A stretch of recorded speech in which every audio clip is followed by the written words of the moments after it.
Welcome back with a smiling face. Links to previous episodes are given in the video description, so don't forget to like, subscribe and share the video. Luna of the Lost Moon. Episode 11. Chapter 166. Lola's POV. Serena. I looked at the woman in front of me with surprise. She looked radiant, unlike what she looked like this morning when I saw her. What a surprise! Did you forget something when you came around in the morning? I asked her and she just smiled at me. I've decided that I'm going to punish Alicia myself, and since the war will be upon us soon, I'll like to stay back in the pack and help you with whatever I can, she said with a straight face. I felt something was wrong with her, but I just couldn't place my fingers on it. She almost seemed fake. The radiance, the way she asked to stay to help with the war ahead, everything seemed fake, but I didn't want to doubt it. Alicia would never dare to set her foot into Crescent Moon Pack. She seemed smart enough to not take that kind of risk, and besides, the person in front of me smelled exactly like Serena. I remembered Alicia having this kind of scent that made my nose burn, but Serena's scent was soothing to the nose. To Lola, Pumpkin, Rose shouted from the kitchen, "I need your help setting the table," she called out. "I'll be right there," I shouted back and ushered Serena into the house. "Please, make yourself comfortable. You're just in time for dinner." I gave her a tight smile and went into the kitchen where Rose was already setting up the table.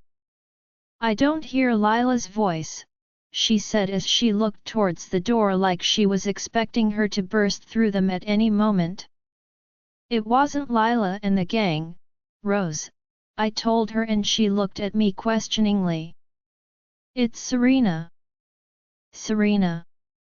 she asked, and I nodded my head. "She told me she would be out of town for the whole weekend." "What is she doing here again?" she asked, confusion clearly written all over her face. "Finish up here, will you?" she said before going to the living room. "Serena. It's so nice to see you again," she greeted her warmly, but I could hear the underlying question and confusion in her voice. I thought you were leaving for a couple of days." "Why are you here again?" she asked. "I figured that I might as well stay back in the pack and help with whatever I can help with," she said, but it seemed fake. "You're welcome to stay then. I'll arrange a room to be set up for you in the pack house," Rose said. "Actually, I'd prefer if I could stay here. I'll like a little bit of privacy. You know how fickle magic can be, and I wouldn't want to get distracted easily by noise," she said, and I had the urge to go out and tell her to leave. My intuition is never wrong, and I just knew something was totally wrong with the situation. Just when I was about to damn the consequences and call her Bell's Hill, Adrian walked into the kitchen. "I don't think that is a good idea," he said. "But it's so obvious that something weird is going on here," I yelled at him. "It's either Selene is in danger or she's cooking up something. I don't have a good feeling about this, Adrian," I said through our mind link. He pulled me to his chest and rubbed my back. "I don't want you on edge, baby. If something is really going on, I'll get to the bottom of it." He kissed my forehead afterwards. The doorbell rang and I pulled away from Adrian to go and get the door. I passed Rose and Serena talking in the living room, and I could swear that she smirked at me. I ignored her and went to open the door. The door had barely opened when I was squished between two bodies. "Guys, I can barely breathe," I wheezed out. "I'll leave you ladies to it," Nathan said and gently squeezed his large body through the little space that was left. "He's in the kitchen," I called after him and he gave me a thumbs up in response. I felt a sharp pain on my shoulder and bit my lips to stop sounds from escaping. "Gosh, Avia! What is wrong with you?" I asked as I held my shoulder and she glared at me. You barely reached out to us. It was almost like you were avoiding us or hiding something from us and it got me mad," she sulked. "Hey, I'm sorry guys, I was just caught up in a lot. I didn't mean to go missing in action like that," I apologized and pulled them into a hug again. "It's so nice to see you, bestie," Lila hugged me with her very protruding belly. "Very nice to see you too, Boo Bear," I replied to her and hugged her again, to which Avianca pouted. "Did you guys change personality overnight?" I asked, to which everyone laughed. "I'm sincerely curious, guys. Serena is also acting weird and giving off a very weird vibe," I told them. "Serena?" Lila asked and I nodded in affirmation. "She barely comes to the pack unless it's necessary," Avianca added, and that was what further solidified my thought that Serena was just being weird. "She even asked to sleep in our house till the war is over." "I have a bad feeling about this, guys," I told them, but Lila just waved me off. "I'm sure the war has everybody on edge and you'll get to see sides of people that you've not seen before." "I'm sure you're just being paranoid," Lila said as she pushed me in the direction of the kitchen. "I hope Lila is actually right. I pray my intuition is wrong for once." Damon's POV. My phone dinged once and a satisfied smile crossed my face as I read the message. "They don't suspect a thing and I've been able to settle in their home.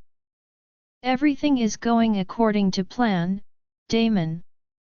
Love, Al." I gave Alicia's look-alike in front me a kick to the stomach, but she held her moans of pain in like she's been doing since that morning that I captured her. "Deep down in your heart, you know you're fighting a losing game, Damon. Truth and goodness will always prevail and there's nothing you'll do about it," she said to me with a mocking smile on her face. "It's not too late to give up. I'm sure Adrian and Lola will forgive you and understand," she said, making me land a slap across her face. "Never." I spat in her face before I turned around and left the room. "I'll never allow them to win. I'm going to wipe all of them out and rule over all of them. That is my calling and I'll fulfill it." Lola's POV. The next few days were really awkward and tension hung heavily in the air. Serena made it her life mission to be in everyone's business. The only times she wasn't trying to be in everyone's business was when we were asleep. I beg to differ.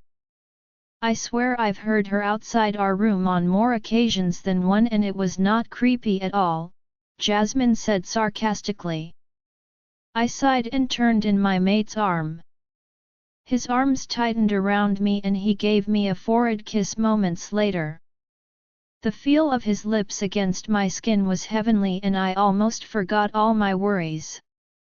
Keyword being almost. "Good morning, my queen. What's going on in that pretty head of yours?" he asked. "It's Serena, isn't it?" He spoke again before I could answer him and I nodded. "She's being really creepy, Adrian. First, she insisted on staying in our house, now she hovers around like she has an ulterior motive." I pulled away from him and sat up, forcing him to be in the same position. "I seriously want to know what her deal is. Jasmine just said she's caught her breathing and footsteps at our door a few times." I don't like this, Adrian, I don't, I said frustratedly. Adrian rubbed my shoulder gently and I allowed my body to give in and sag against him. How about we go and visit Nathan and Lila in their place? He asked and my eyes lit up like a child that was offered her favorite candy. Yes, please, I squealed before jumping off the bed towards the bathroom. I was so eager to leave the house. Anything was better than being cooped up in the same space as Serena. At first, I thought it was just me being paranoid, but everyone saw it also. Serena was the laid-back, cool auntie kind of person, but that suddenly changed. She started asking questions that she wouldn't ask normally and it wasn't weird at all. You're being sarcastic, right? Jasmine's voice cut through my thoughts, making me roll my eyes. Of course, I'm being sarcastic, girl. You think I want to be stuck in the same space as her? I retorted. Why can't we just tell her to leave? Jasmine asked and I sighed in frustration. I brought Rose's attention to it and she also concluded that she was acting weird and promised to talk to her about it. Rose spoke to her and her words were, I'm doing all of these to ensure the safety of everyone and make sure that we're prepared for whatever the war will throw our way. I need to be here to protect everyone against Alicia and Damon. Even though Rose wasn't completely okay with it, she had to let her be because it was for the betterment of the pack wolves. I have an idea, Adrian, I said through our drink as I got into the shower. What's that? He responded almost immediately. Have Nathan invite people that can be trusted to relay messages to neighboring packs. I can't rely on my powers alone. We should have backup, should anything happen, I told him and he hummed in agreement. On second thoughts, I think it should be made known through the pack that we're getting help from neighboring packs. I want Serena to show her motive, I told him. He agreed and said he was going to my former room to get ready too. I hurried up and threw on random clothes from my closet. Once I was satisfied with what I saw, I stepped out of the room. I could hear water running from my former room, so I went downstairs ahead of him. I had just reached the base of the staircase when I saw Serena sitting on one of the couches. I contemplated turning back but decided against it. This might be the only chance I have to talk to her alone. Hi, Serena. Good morning, I greeted cheerfully as I took a seat beside her. She turned from the book she held in her hands and smiled at me. Hi, Lola. You're awake, she said with a smile, but it was so cold. Call it paranoia or something, I just know something was wrong with her. Since I got crowned as the Queen of Wolves, Serena referred to me as Luna, not Lola. Yet, I am, and you're awake early too. What of Rose? I asked, looking around, but there was no sign of her. I guess she's still sleeping. You look like you're going somewhere, are you going alone? She asked. Why do you ask? I asked. Even though I seemed calm, I was resisting the urge to snap her neck at the mention of my man. No, I wasn't being unnecessarily possessive. She's been acting weird around Adrian since she got here and it's been getting on my nerves. Do you hear me? Her voice brought me out of my thoughts and I plastered a smile on my face. I'm sorry, I was out of it for a while. What did you say? I said you guys are always together and you seem to be alone and ready to go out, she repeated, and I bit my tongue to stop myself from lashing out at her. He's getting ready, we're leaving together, I said and watched her face harden for a fleeting second before it went back to how it was. It's her. It's Alicia. I swear that I've seen that look on someone's face before. I resisted the urge to claw at my chest to stop the way it was constructing with panic. She tried to get closer to me but I stopped her with a raise of my hand. What's wrong? Are you okay? Should I get you water? She asked concerned but I kept shaking my head at her and stopped her from getting closer to me. I closed my eyes and willed the memories from when I was kidnapped by Damon to go away but I was finding it difficult. Lola, you seem… Her words were cut short when Adrian rushed into the loving room and held me in his arms.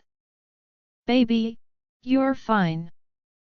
Look at me, focus on me, he said as he hugged me closely to him while rubbing my back and sending images of comfort through our mind link.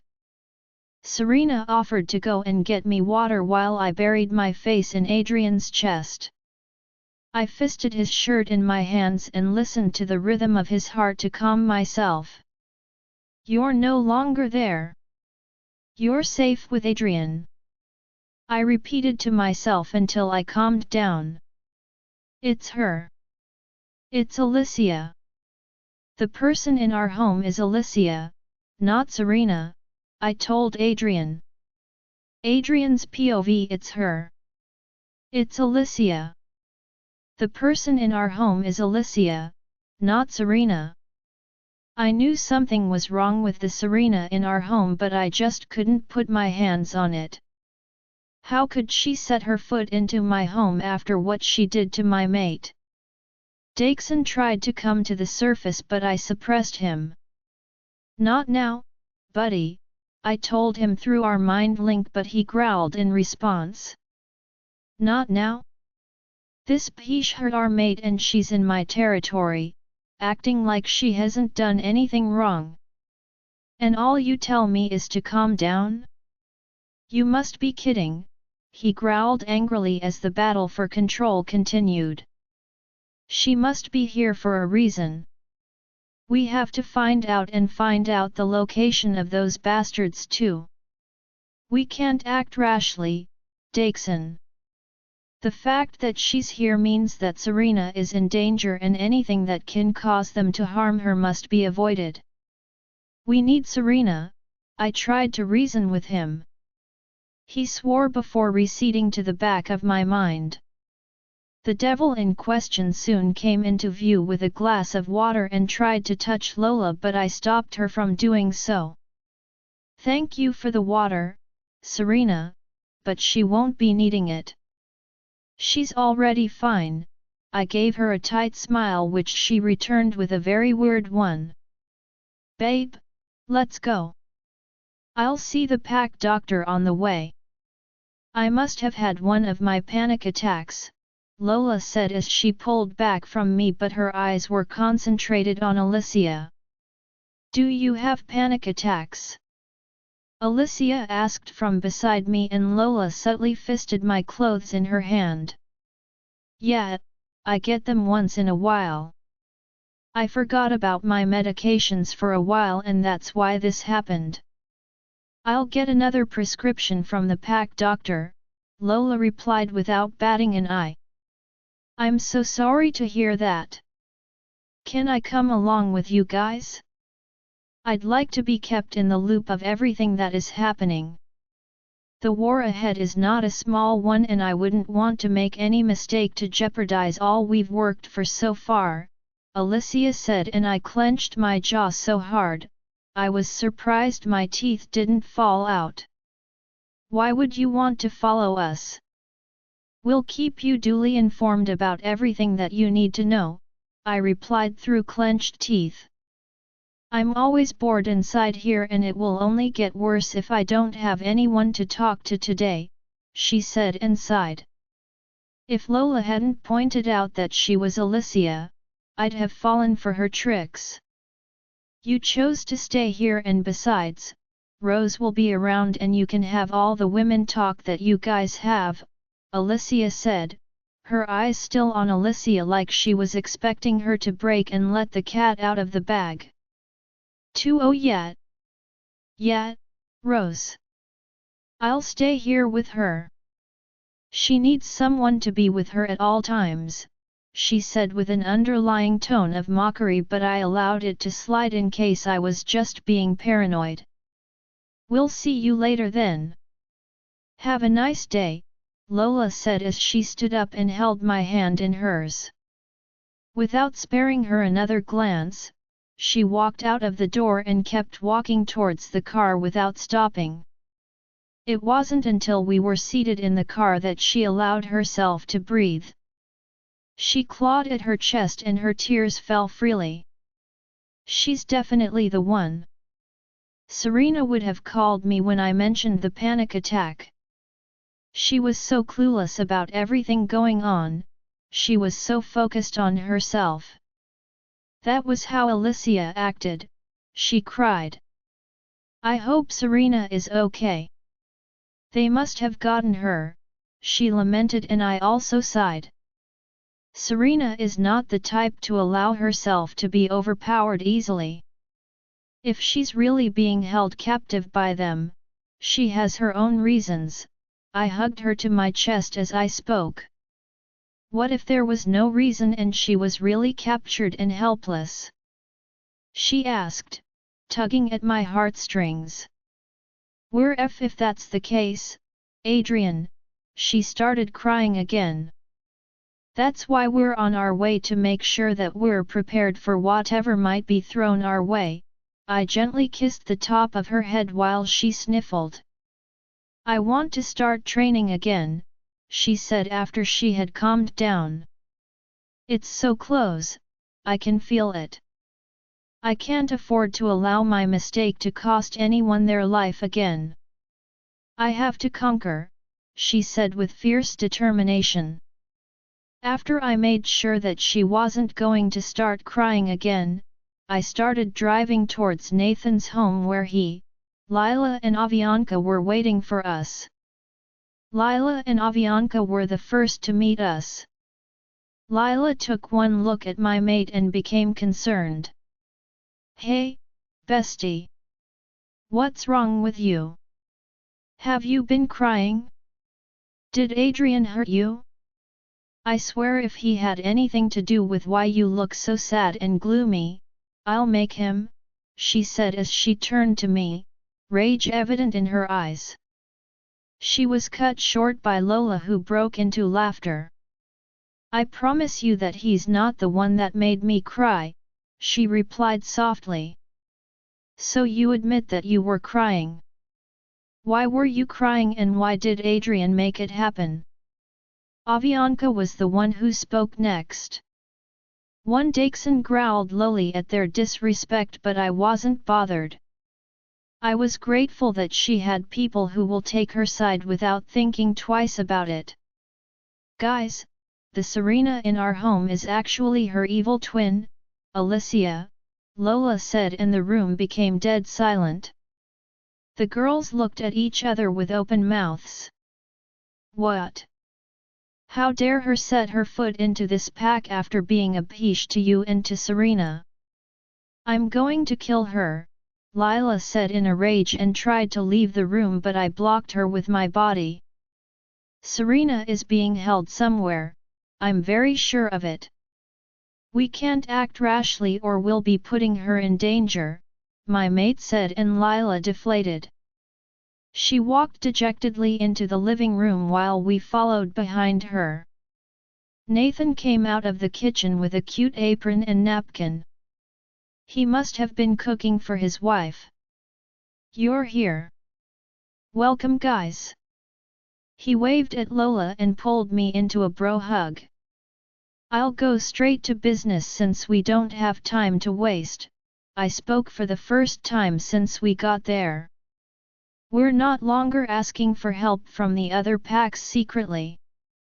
We're going to openly ask and see what happens next. Desperate times call for desperate measures, and for my mate, I'll burn down the earth. Lola's POV. It's been 2 weeks since we found out that Alicia was the one in our home, not Serena. 2 weeks since we sent out messages to other packs to solicit for help. 2 weeks since I started training back, physically, and also with my powers.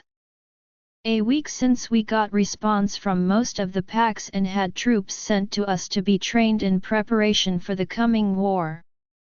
Moonlit Pack was the first to oblige us, and Grayson even sent his heartfelt apology for all he did to me when I was in Moonlit Pack. The war was so close, everyone was on edge, even Alicia. Something was definitely wrong with their plan, and that brought me some sort of relief. I haven't spoken with Selene since the last time I did. I wanted to spend all of my time with Adrian. I couldn't afford to waste time in the garden, I already had limited time with him. During the day, we train and plan the war. At night, we make love till we get spent and sleep off in each other's arms. Rose was still unaware of the fact that it wasn't Serena in her home, and we kept it that way. There was no need for us to bother her without a solution in sight. "Do you hear me, Luna?" Nathan's voice brought me out of my deep thinking, and I blinked twice to bring myself to reality. "You can call me Lola, Nathan." "Also, what are we talking about?" I asked, and 10 pairs of eyes stared at me across the room. "I'm sorry guys, I kind of zoned out," I said sheepishly. "It's fine, baby. We were just discussing the formation we'll be using and how the training is going. It's not really a big deal, right guys?" Adrian directed to the rest of the room. "Of course, Alpha, it's not a problem at all, you're all good, Luna," were said around the room, and I smiled at them. "Since we've sorted out all the issues at hand, I'd like to leave with my mate. This has been taking a toll on her and she needs to rest," he said, and the whole room nodded in agreement. I didn't get any bad vibe from the room, and that made me happy. It's a miracle how I went from a nobody to someone that men of power sit around to listen to. "Gentlemen, thank you for your time," I said as I looked around the room, making sure to maintain eye contact with anyone that met my eyes. "We'll get going now. Any updates will be passed through the beta," I pointed at Nathan, and they all nodded. Adrian stood up before me, and all the men stood up with their heads bowed. He held out his hands to me, and I gingerly took it in mine. All of them had their heads bowed till I stepped out of the room. "You were amazing, Luna," Adrian said beside me, sending me into a giggle fit. "Oh, please. You're just teasing me, right?" I asked, but he shook his head. "I'm not kidding. I'm so proud of you and how far you've come. You're one of a kind, and I'm glad I didn't lose you before it became too late," he said. I was about to speak when I felt a pang of pain in my chest. I looked at Adrian, and he had pain and shock written all over him. "Rose," I said at the same time he said Mom.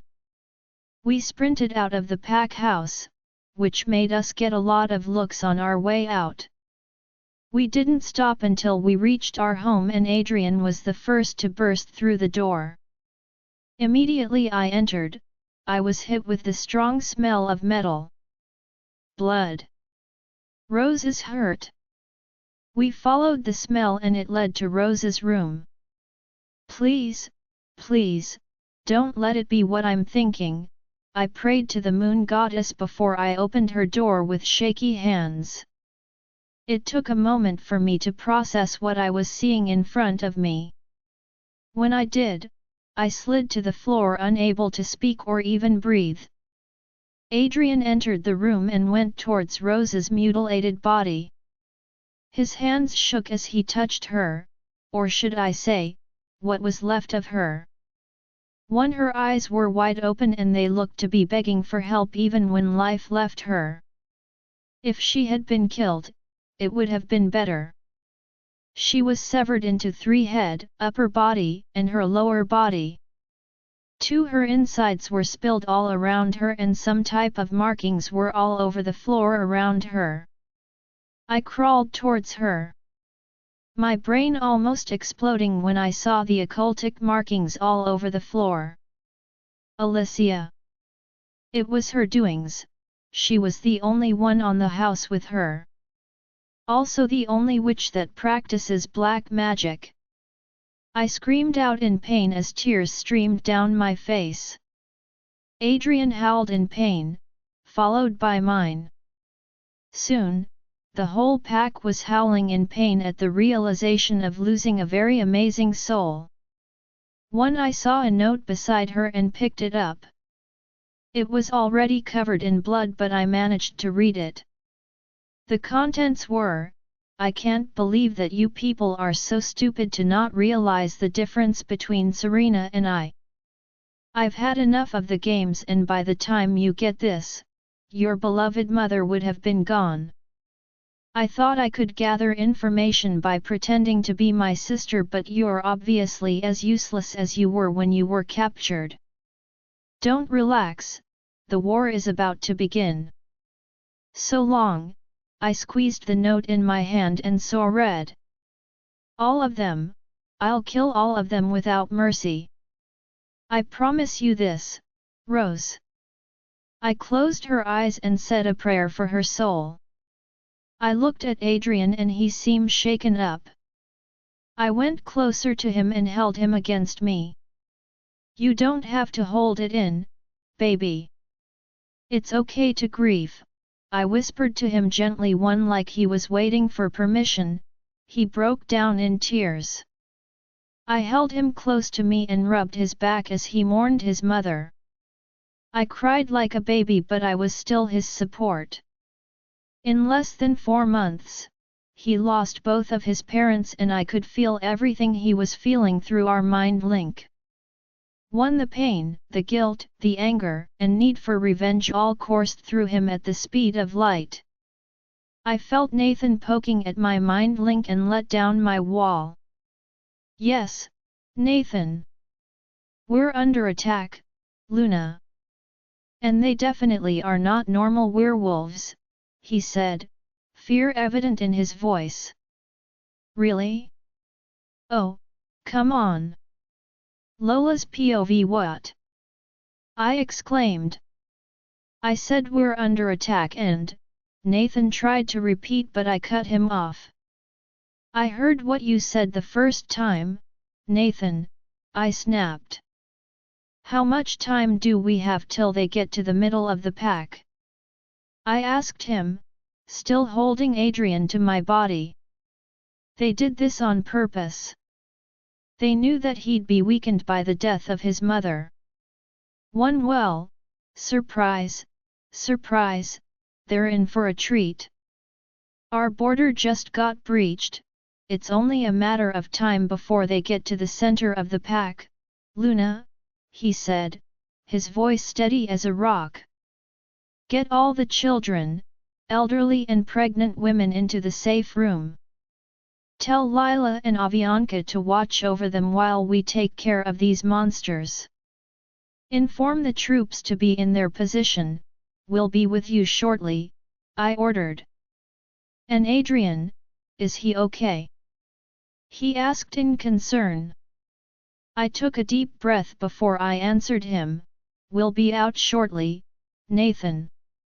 The pack comes first to an alpha and she wouldn't have wanted it any other way." The mind link shut off and I assumed he was already carrying out the orders I gave him. I knelt down beside Adrian, whose eyes were still fixated on his mother and cupped his face. "Adrian," I called out slowly. His eyes finally found mine and my heart broke for him. He was lost, like his whole world has crumbled before his eyes. "Mom, she's gone, he said in a voice devoid of any emotions. I sniffled before I talked again.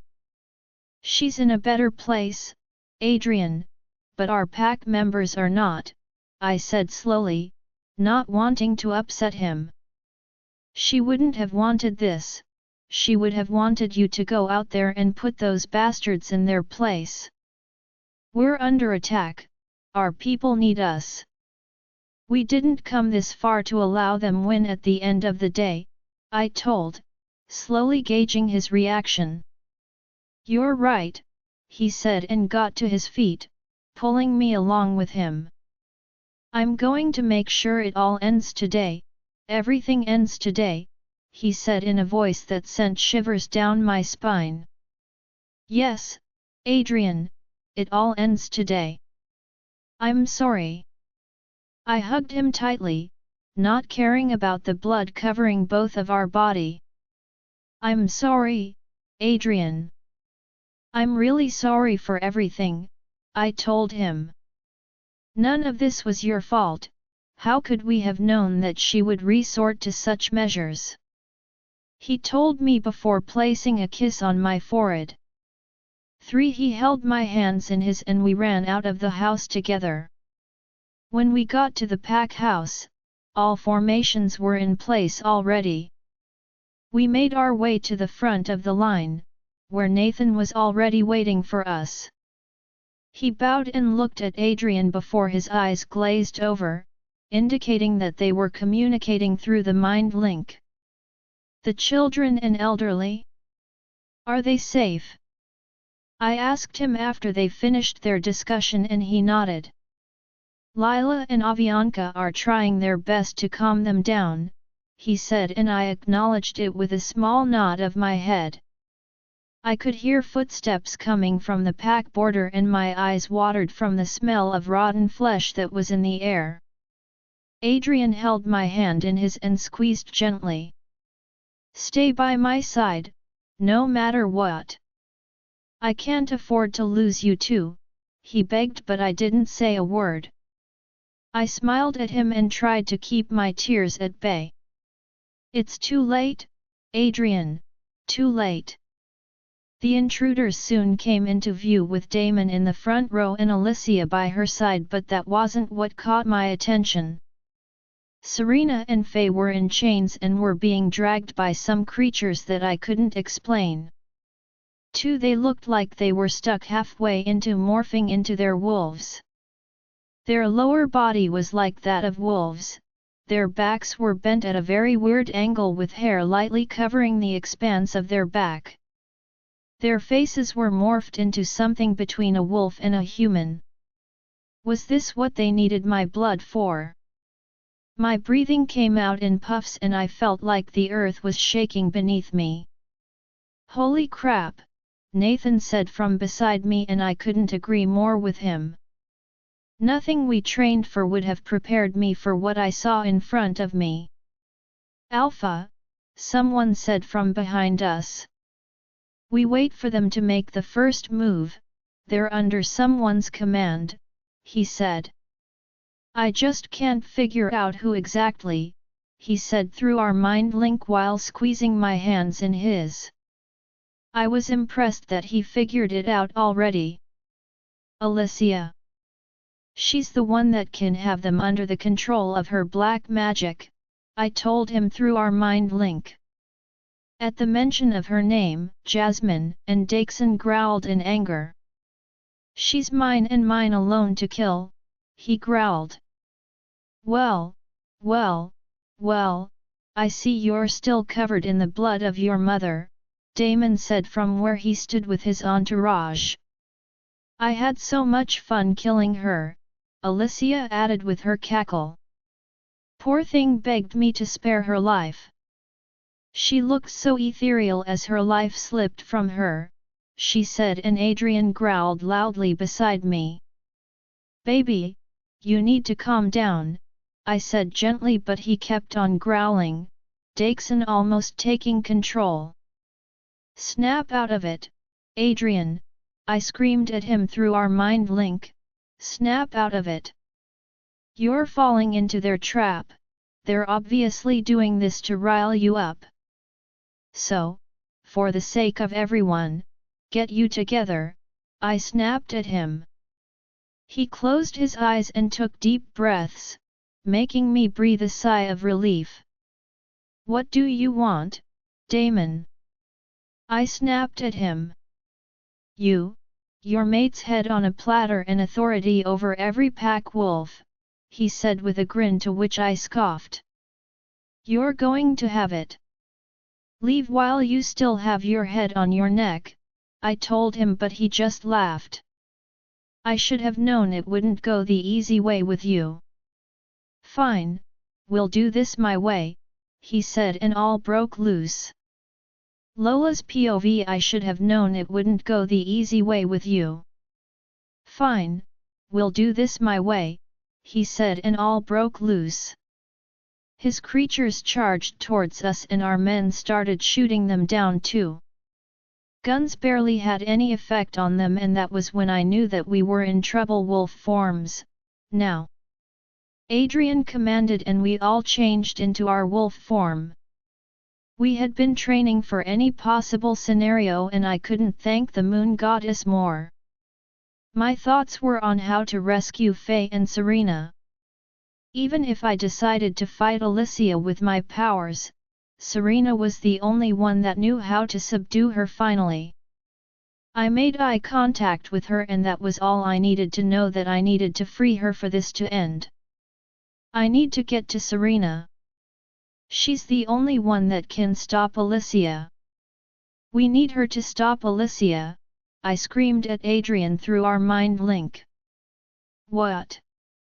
He replied as he threw off the creature that tried to get me from the right. I threw a lightning at a creature that was trying to attack from the back while he tackled the one at his side. I screamed in frustration and released a stream of lightning to where a group of creatures were coming from. We need to get to Serena now, I shouted through our mind link and nodded towards the direction where Serena was being held. He nodded in understanding and we both ran towards her, clearing any and every creature that was on our path. The creatures kept moving away from the war towards a clearing, but we kept following. Something in me knew it was a trap and we should stop following, but I had to save both Serena and Faye. This is fishy, Lola. We should stop following them, Adrian said, but I ignored him. After running for a while, the creatures left them and ran back towards the war zone. Adrian was torn between following them back and staying with me, his dilemma so obvious through our mind link. He finally decided to stay with me and we got to untying them. When I freed Faye and ripped the covering on her mouth off, she burst into tears. You shouldn't have followed us, they were going to. Her words were cut off when a familiar voice spoke from behind us.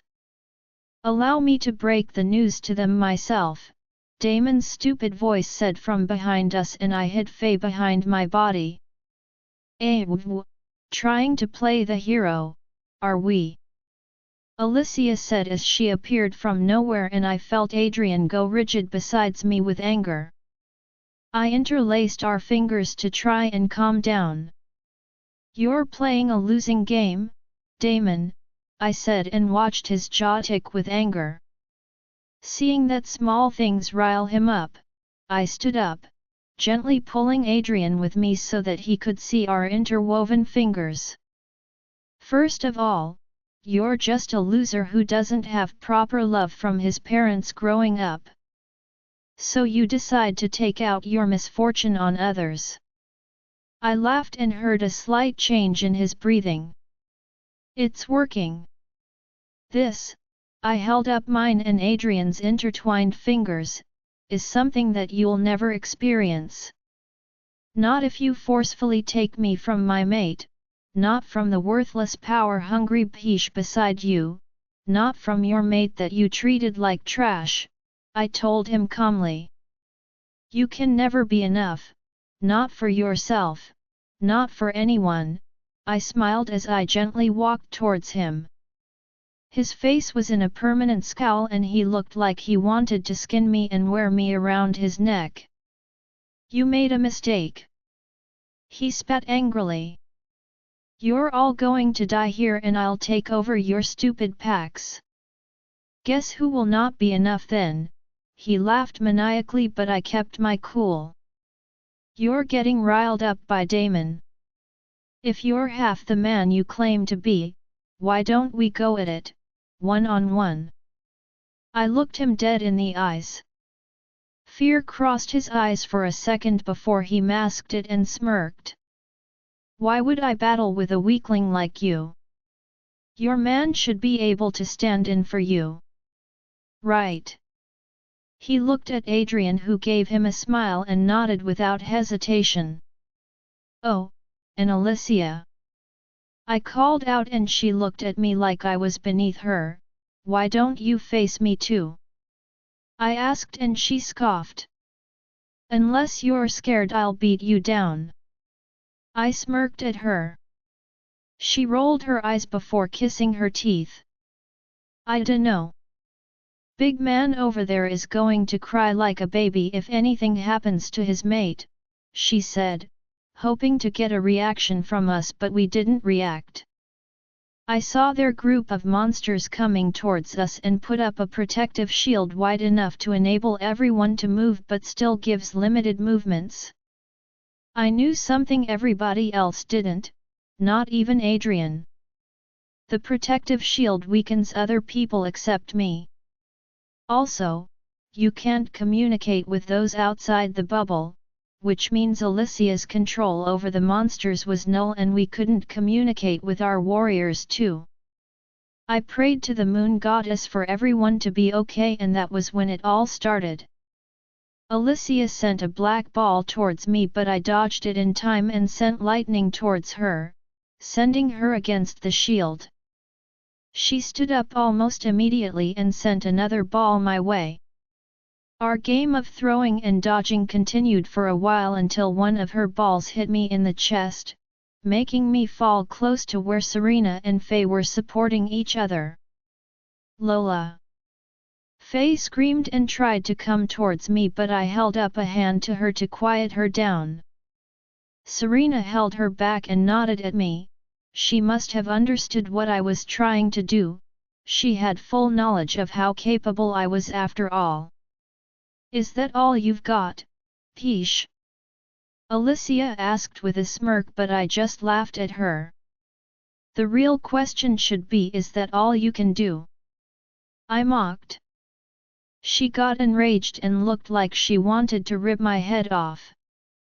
She threw balls after balls of her magic towards me but I managed to dodge all of them until the last one hit me, making me fall again. She ran towards me and tried to choke me. She laughed maniacally as she cut off my oxygen supply. Can't do anything now, can you?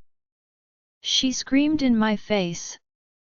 I looked her dead in the eyes till she dropped her hands from my neck and stood up abruptly. The space became dead silent as everyone wondered what was going to happen next. She looked towards Damon and slowly walked towards him. Serena must have gotten triggered because the next event happened before anyone could say a word. Serena stood up and moved towards Alicia with tears running down her cheeks, anger and anguish evident in her eyes. For every good thing you took from me, she said before putting her hand through her chest and pulling out her heart that was still beating. She kept murmuring under her breath till the heart caught fire and Alicia's body started spasming on the floor till she caught on fire and vanished into thin air. Serena fell down to the ground, her hands shaking as she sobbed uncontrollably. I crawled towards her and held her to me, completely forgetting that we were in the middle of a war. It's okay, Serena. It's okay, I whispered into her ears till she calmed down. Lola, watch out, Adrian shouted. I turned just in time for a bleeding Faye to fall into my laps. Lola's POV. Lola, watch out, Adrian shouted. I turned and caught a bleeding Faye in my lap. She was struggling to breathe and held her shaky fingers to my face. Yo, made it out alive and well. We're fi, Nally go, ing to win this war. I'm so pie. She said while tears streamed down her face and I shook my head. Why did you do that, Faye? I said with a shaky voice. We could have won without you losing your life. That was supposed to be my sacrifice, I thought to myself while sobbing. I looked up when I heard a gasp and Damon stood there with a livid look in his eyes, but there was also fear and panic in them. He dropped the knife in his hands noisily on the floor and started raking his hands through his hair. Stupid, I shouldn't have brought her. I should have left her back as planned. He kept cursing and pacing while everyone looked at him like he had lost his mind. He suddenly rushed towards us and held me by the collar of my clothes. You're the cause of all these, he spat angrily in my face. If you hadn't been a stuck-up peach that thinks she's better than me, we wouldn't be in this dilemma. This peach would have died and all ties would have been cut. You ruined everything, he shouted and started going crazy. I dropped the shield to see all the creatures on the floor. It was only what was left of the war troop that was standing. Adrian pulled a frantic Damon off me and they started fighting again.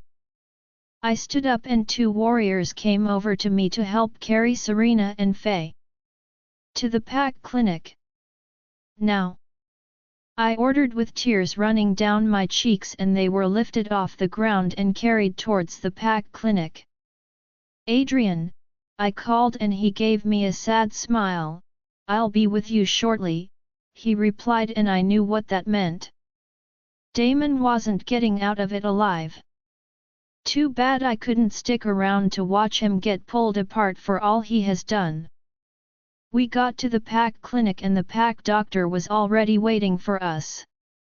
Serena and Faye were rushed into different rooms but I followed them into the one Faye was rushed into. Her breathing had slowed down drastically and it was obvious she was barely holding on to life. Stay with me, Faye. Please, I pleaded as tears ran down my face. She was placed on the bed and reached out her hands to me. There's no point in saving me, Lola, she whispered but I shook my head. Shut your mouth and allow the doctors to do their work. You're the reason I was able to get out of there alive. You had no business giving up your life for me the second time, I sobbed. I was meant to die, it was me. Why would you do that? I asked her. There's no hope for me anyway, she breathed out and coughed violently afterwards. I can't find another mate after him. No one will want me, Lola. Leaving a life of loneliness and isolation isn't something I wish for, she struggled to get out as tears streamed down her face. I hugged her and sobbed on her chest. She just wanted to have her own person but went about it the wrong way. She didn't deserve all she went through. An idea popped up in my head but Jasmine had other ideas. No, you can't do that, Lola. It is very dangerous and we might lose our life in the process. We're not sure if you can even do it. What if we both lose our lives in the process? We already won the war without dying, let's just be careful, she pleaded. We can't just allow someone else to die in our stead, Jas. She saved us, I argued. She also betrayed us, she snapped. and came through for us when we least expected it. Be for real, Jasmine, I shouted through our mind link. I held Faye's hands and closed my eyes after taking a deep breath. I imagined I was in a field that had different flowers. I passed different shades of flowers, which represent different areas of her being, and looked around for the one that signifies being joined to another soul. I found a garden of lotus flowers. There were white lotus flowers, but they were being tainted by withered lotus flowers, and it was only a matter of time before the remaining lotus flowers wilted away. I plucked out the wilted flowers and watched them dissipate into thin air. I placed my hands over the lotus flower and watched it become prettier and healthier. I suddenly felt like my chest was being pricked by 1,000 needles and got pulled back into the real world. I took a deep breath and my legs gave out under me, making me fall to floor. Faye sobbed and tried to reach me, but she was held by the doctor. You are still healing, Faye, he said, but she kept struggling. I held her hands and managed to stand up. What did you do, Lola? She asked. I gave her a weak smile and she shook her head. You deserve a second chance, Faye, I told her while I tried to wipe her tears, but she kept on crying.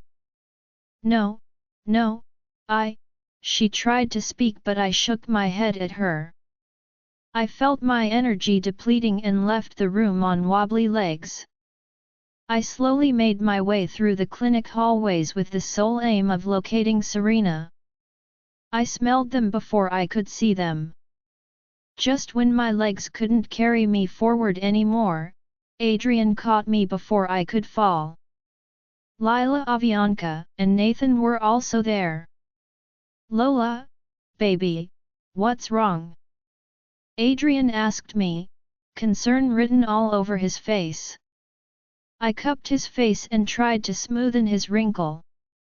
You're going to age fast if you keep frowning like this, I told him.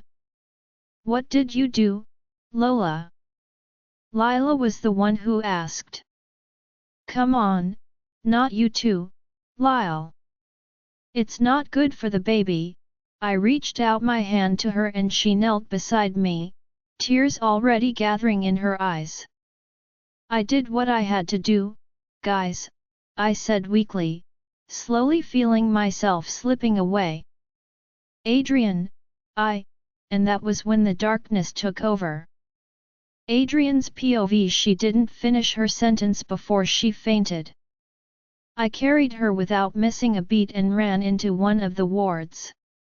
I don't care what you guys do, bring her back to consciousness, I barked out using my alpha tone, and all the doctors scurried to work. I held her hands the whole time and could slowly feel her heartbeat slowing down with every passing moment. Please stay with me, Lola. Please save her, Selene, I prayed to the moon goddess as she was being attended to. I couldn't bear the thought of losing her also. It was already heavy for me to have lost my mom because of my carelessness. I wouldn't be able to handle the thought of also losing her because of my negligence. After she left the war zone, I had this persistent feeling to follow her and make sure she was okay, but I ignored and focused on the bastard in front of me. I'm going to kill you, I'm going to kill all of you, he shouted with a crazed look in his eyes, even when it was so obvious that he was overpowered and outnumbered. Some warriors rushed forward to capture him, but I raised my hands up to stop them. He's mine, I said in a tone that seemed strange to my ears. Even when he knew he wasn't getting out of it alive, he had the look of determination in his eyes. That bastard, Dakeson snarled in my head, I'll scoop his eyes and feed them to him. I'll make sure that I burn all of you and your stupid packs to the ground, he screamed as he ran towards me with the knife he stabbed Faye with.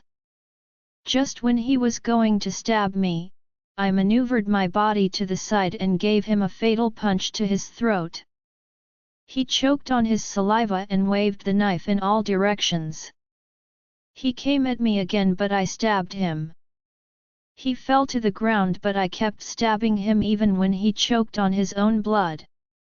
I kept stabbing him even when I could no longer hear nor feel him breathing. For Mom. Stab. For my little sis. Stab. For Dad. Stab. For Lola's parents. Stab. For her little brother. Stab. For everything he has ever done to cause pain to the packs I rule over. Stab. Stab. Stab. Stab. Hey, hey man. He's dead now. It's over, Nathan said as he pulled me off him. I looked at his battered body, but I wasn't sated. I shouldn't have allowed him to die easily, I said as I pulled at the root of my hair. He deserves a worse and slower death. He deserves to beg to die. It's over now and your people need you. Rose does too, he said calmly. That was when I remembered that Mom hasn't been buried yet. I stood up and cleaned my hands on my clothes, not that it hadn't been stained initially. What do we do with the bodies, Alpha? One of the warriors asked. Burn them. Every single one of them, I ordered. Where is Lola? I asked Nathan and he nodded towards the pack clinic. I was slowly making my way over when I felt her heart rate spike through our mind link, her energy slowly draining from her. Where's Lila and Avianca? I asked as I picked up the pace at which I was walking. On their way to the clinic. They went there right after Luna left with Serena and Faye. I nodded my head at him and started running towards the clinic, with him on my heels. Please, be okay, baby. Please. I pleaded to whatever God was listening. I couldn't lose another one today, I don't think I'll be able to pull through it. When I got to the clinic, her scent was barely noticeable and that made me even more agitated. Just when I thought I was going to go crazy, I saw Avianca and Lila coming out of a room. Lila, Avianca, I called out in my alpha voice and they turned to look at me. Have you seen her? She asked the same time I asked where is Lola. She went with Faye, she's probably still with her. We just came out of Serena's room, Avianca said. Lila nodded. A nurse told us what room she went and we were heading there before you came, she continued. Lead the way ladies, I said, and Serena? How's she? I asked no one in particular. She's stable right now but still unconscious, Lila replied. I couldn't help but notice the way Nathan has moved in front of me and protectively pulled his mate into his side.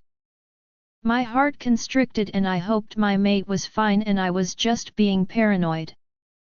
Just as we rounded a corner, I saw a head full of white hair and ran to her.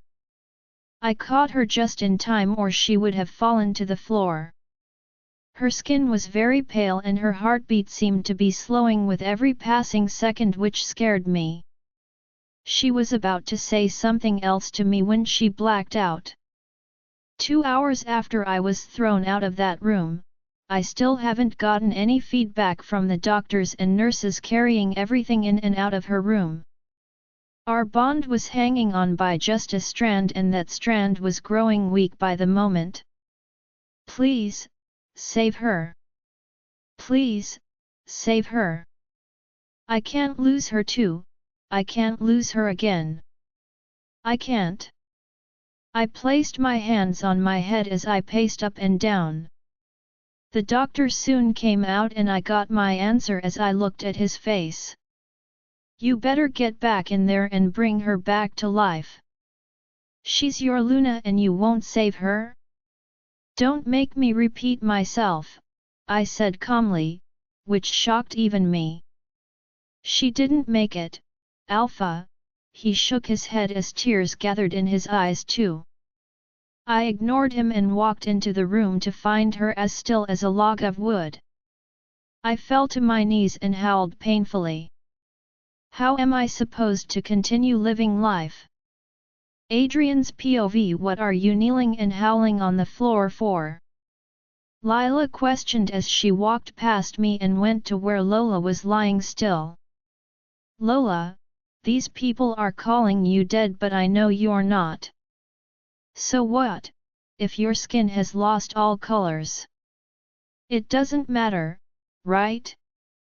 You're Lola Ashton, the Moon Wolf. Girl, you survived worse and they dare to think this will unalive you. Stupid people, right? Lila continued conversing with her like she was still very much alive. Lila, she's no more, Avianka sniffled as she spoke from somewhere in the room. No, Avianka, no! She screamed. You are all getting in the way of having a very peaceful discussion with my bestie. I'll really appreciate it if you can all keep quiet and not disturb her peace. She's sleeping, okay? She'll wake up in a minute and we'll all go back to being a very happy pack, she said with a tight smile. She promised me. She said she was going to come back safe and sound. She said she will be my baby's godmother. Avianka, she promised to give my child a friend too. She can't die, she said dejectedly, realization already setting in for her. She can't be dead. That's not fair. It's totally not okay for her to lose her life like that. She started crying at that point while holding onto Lola's hands. Nathan, can you get the ladies out of the room please? I need time alone, I said slowly. I want to be by her side, please. Please, don't throw me out, Lola cried, but her mate led her out. One after the door had closed behind me, I allowed my tears to fall freely. I crawled towards her bed and held her hands in mine, silently praying that she'll at least wake and hold my hands again. I shouldn't have allowed you to come to the clinic alone, especially with Faye injured. Your heart is too pure, but you could have been selfish for us.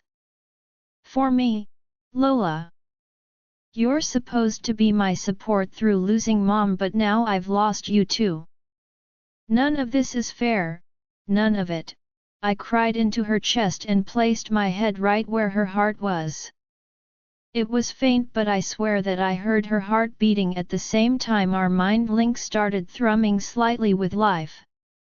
I held her hands tighter, expecting color to start returning to her skin, or at least, the temperature of her body should change, but it was still the same thing. I was about to check again when the door opened and a scent I haven't smelled in a while hit me. Adrian, Faye said softly, and I had to take a deep breath before I faced her. Faye, I greeted back. I didn't know what she wanted to do, I swear. I was willing to give my life for her and just leave this world in peace. Most of this wouldn't have happened if I hadn't been a bitch, and I'm sincerely sorry, Adrian, I am, she cried. I was almost sure that I was going to die. It wasn't until a few days ago that I knew the part I had to play to stop Damon. I was lost on why he didn't kill me immediately, even when he caught me when I helped Lola escape. He kept me alive and would constantly said he needed me or he would have killed me. He never allowed me anywhere alone, made Alicia do a magic that kept me from my wolf, barely gave me enough to eat. I was losing it and the only place I found solace was in the library. She took a moment to gather herself before she continued narrating her story. It wasn't until I stumbled upon the prophecy again that I realized. In their own library, pack members were the villain and they glorified all the horrible things they did. The reason Damon couldn't kill me was that our souls were bonded from the moment we met and the only way he could break it without dying was by mating with the one he wants to spend the rest of his life with, that is Lola, she sobbed. If I died, he'd die too. That was why I got in the way when he wanted to stab her. It would have been a success if she hadn't done whatever she did when we got to the clinic. I'm sorry, Adrian, I'm so sorry, she fell onto the floor and started weeping uncontrollably. I stood up and went to where she was. I held out a hand to her which she took and stood up, tears streaming down her cheeks. I surprised her and myself when I hugged her, making her cry harder. I'm glad you're alive, Faye. Thank you for saving her.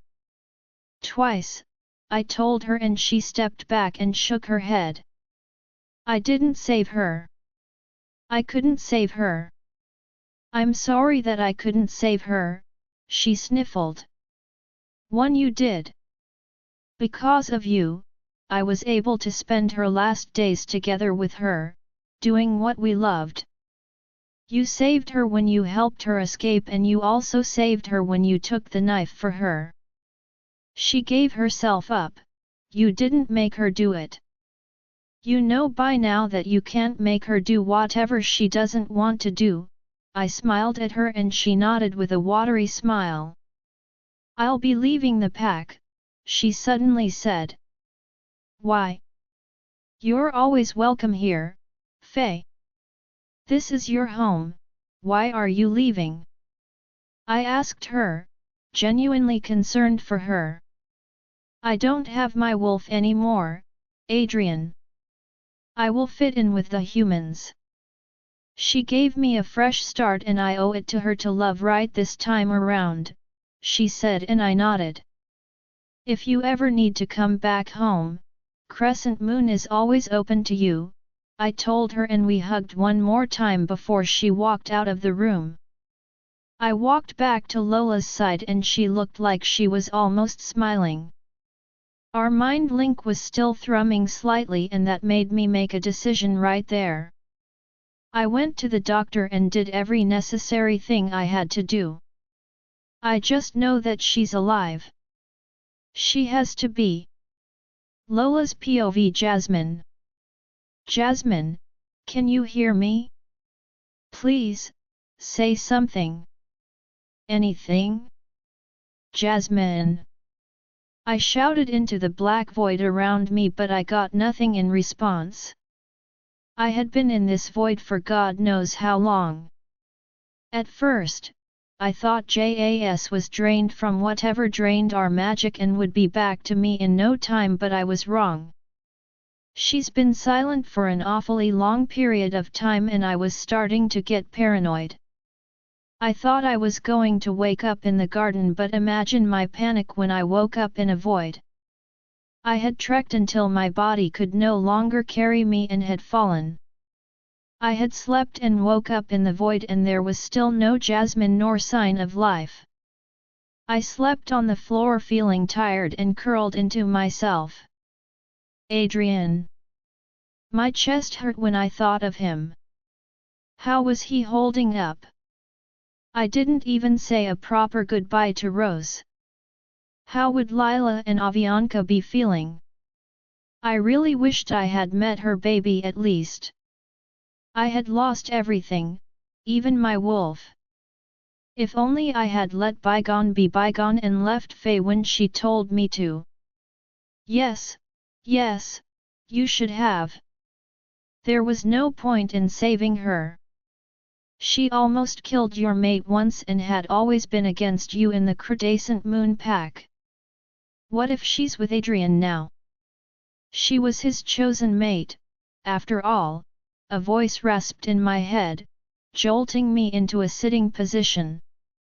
Jasmine? Is that you? I asked cautiously.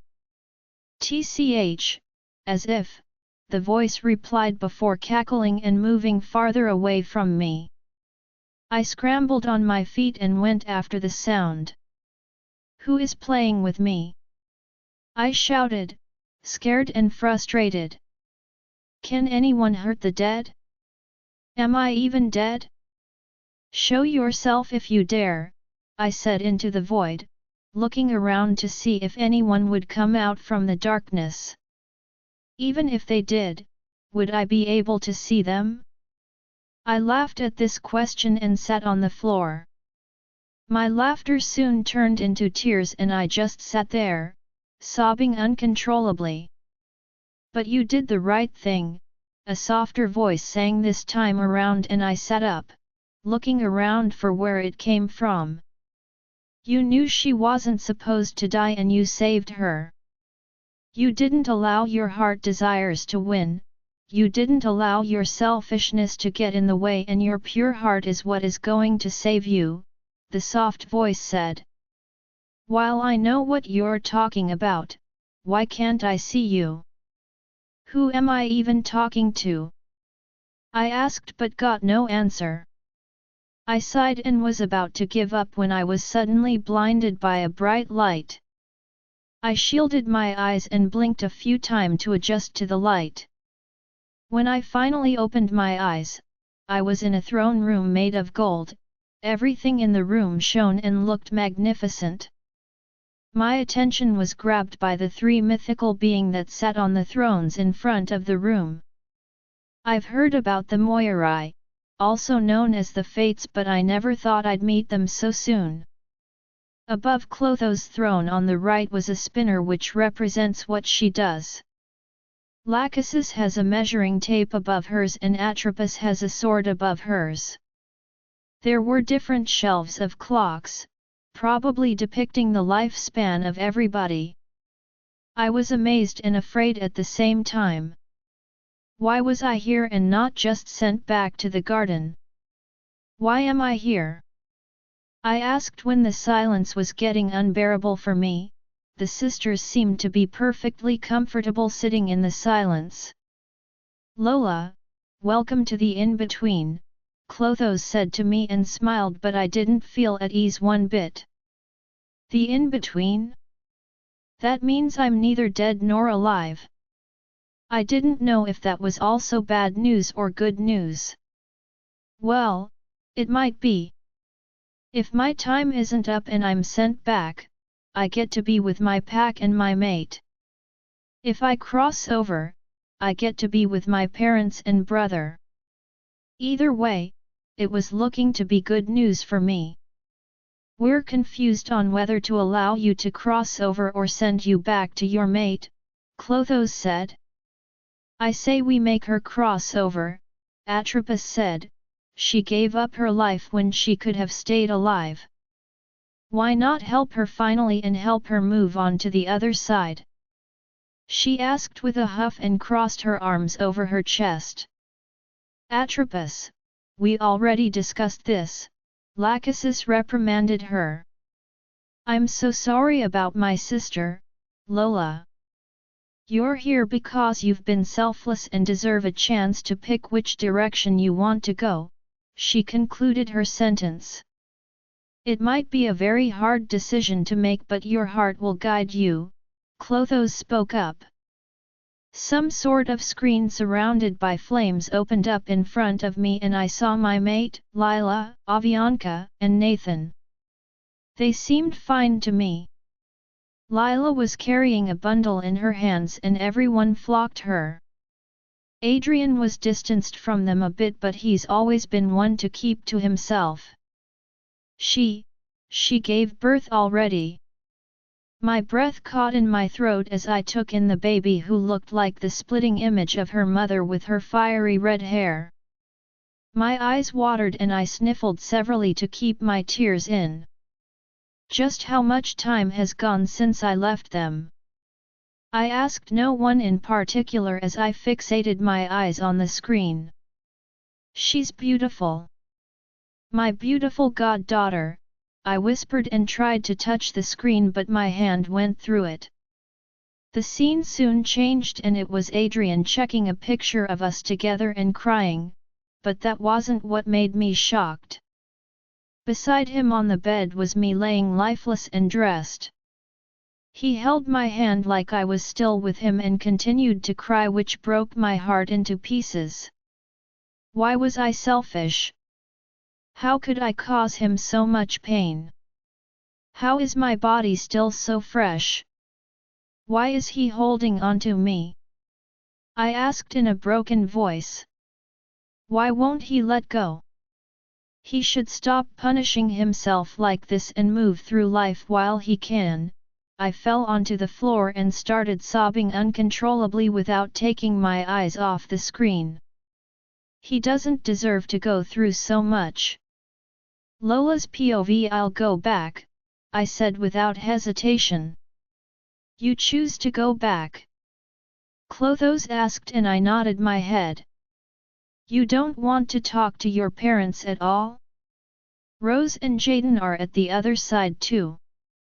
We know you've been dying to say some things to your parents and also meet your brother. Are you sure that is your last decision? She asked again and I nodded. You're right, I said and noticed a big smile on Atropos' face. I've been dying to see them and even speak to them. But... Lachesis asked. I can feel a but coming, she said and I nodded slowly. But I might be able to meet them later, when my time is finally up. I also doubt that they would want me to pick them when I can be very happy with my mate. As much as I'd love to talk to them and see them, my mate comes first. I know that his life will be cut short due to the fact that our wolves mated and are bound together and I don't want that to happen. I looked back at the screen and my heart broke watching him break down like that over my lifeless body. I'd love to go back, please. I gave them a watery smile and saw Atropos huffed while the other two smiled back at me. You made the right choice, Lola. I knew that your good heart will always lead you in the right direction, Lachesis said. You guys should have just allowed me to cut the length of her life. Hades is gonna be pissed that we sent one of his newcomers back, she said with a roll of her eyes. I was going to hell? I asked with wide eyes. Clothes rolled her eyes. Lachesis pinched the bridge of her nose while Atropos just looked smug. That peesh. She was the one toying with me when I was in the dark void too. I asked and her smile got wider. It was fun getting you startled and frustrated, she smiled, and I rolled my eyes. Can I leave now? I asked, completely ignoring Atropos. Yes, you can, but you earned one more thing, Clothes smiled at me. I was about to ask when I got dizzy and nearly lost my footing. I closed my eyes briefly and when I opened them, I was in Seleni's garden. You were supposed to take me back to my mate, I shouted into the garden, but the response I got almost made me kneel. Pumpkin, a soft voice that I'll recognize anywhere said. Rose. I turned around slowly, worried that I might be hallucinating. She was, complete. She stood there like the Rose I know, not what I saw that remained of her before the war happened. Rose. You are okay. I ran towards her to hug her but I just passed through her. Pumpkin, she said softly, you can't touch me. You're still living. I broke down in tears at the realization of what was happening. But, I just want to hug you one last time, I sniffled as I spoke. Listen, Rose, we should have told you that it wasn't Serena that was in the house. I shouldn't have endangered you by leaving you all alone with that psycho. I shouldn't have left the house. I had no business at the pack house that day, I just didn't want to be in the house with her. I didn't know she had such intentions, I cried. If only I hadn't been a coward and faced her head on. If only I had realized what we had to do sooner. If only, I couldn't finish my sentence and cried harder. Child, none of these was your fault. I'm very glad you put them in their place and saved all our people. You did well, Lola, and I am so proud. She smiled and I returned the gesture with one of my watery ones. There are some people you should meet also. You'll be very glad to see them, she said as she clapped happily. I looked around eagerly since I know the people she will be introducing to me. 3 people suddenly emerged in front of me and I didn't need to touch my face to know that tears were running down my face. They were tears of joy and my heart felt like it was going to burst from joy. One, I didn't need to be told that they were my parents and brother, the joy I felt from staring at them was enough for me. Mom, Dad, I whispered, afraid to blink or breathe too loudly so that I won't chase them away. Lola, my mom called out, her voice sounding like music to my ears. I'm so glad that you turned out well, my special wolf. I'm so sorry you had to go through all that you did in your former pack. We had no idea that they were going to turn on you like that. You're a very strong and smart girl, we couldn't have brought you up better, she said, tears shining brightly in her eyes. I can't believe I get to meet you after all these years. How has it been up here for you? Are you guys okay? And my brother, is he fine? I said in one breath, overwhelmed by the emotions running through me.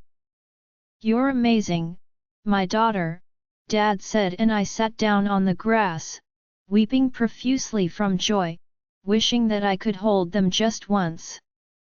A beautiful baby giggled in my mom's heart, pulling at my heartstrings. I guess you get stuck in the form in which you die, which is a relief because he wouldn't face any grown-up problems. He can live with his innocence forever. It's time you go back, my special wolf, Mom smiled as she spoke, you've kept your mate waiting enough. Make sure that you spend a very long time on Earth with Adrian. I hope you build a very happy family and happy life with him, Rose said from where she's been standing, silently watching my interactions with parents. Jaden was standing beside her too. Alpha, I called out and he smiled at me. Now, don't keep him waiting, he said. The scenery changed and I was back in the Fate Sisters' throne room. Clothos and Lachesis gave me pitiful smiles while Atropos remained neutral. Thank you for allowing me to meet them, I thanked them with a smile and they all nodded at me. We wish you a happy life with your mate and your pack, they said in unison. A portal opened at the right side of their throne room and they gestured towards it. Just when I was about to enter the portal, Atropos said something that left me baffled. Oh, and one more thing, congratulations, then the portal pulled me in. I took a deep breath like I had just been underwater and when I opened my eyes, I was back in our room. Well, hello Earth. Adrian's POV, is everything ready? I asked Avianca, who nodded before giving orders to her mate that was standing nearby. For moon's sake, Lucy, I told you not to put that there, she shouted at her mate who looked confused. I shook my head at their antics and went to the pack garden where things were being set up. Everything looked ready for tonight's ceremony and nothing could make me happier. Time flies, Dakeson said, and I nodded. It sure does, buddy, it sure does, I agreed before sighing and putting my hands in the pocket of my trousers. Hey man, Nathan said as he came up behind me and gently patted my shoulder, you okay there? He asked and I nodded with a small smile. I've never been better, I replied before turning to the little bundle of joy in his arms, a sharp pain stinging my heart at the thought of what could have been. Our mind link still vibrates with life, remember? And her body hasn't decayed either. We still have a chance, Adrian. I'm sure she'll come back to us, Dakeson tried to soothe me. You're right, buddy. We still have our forever to wait for her, I said, hoping to convince myself.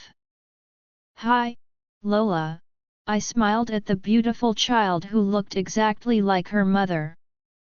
She smiled at me and I blinked severally to keep the tears away.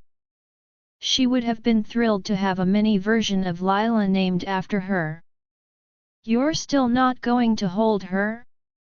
It's been 3 months, bro, Nathan said, but I shook my head. I love your daughter, no doubt, but I can't bring myself to pick her up, I told him and he nodded in understanding.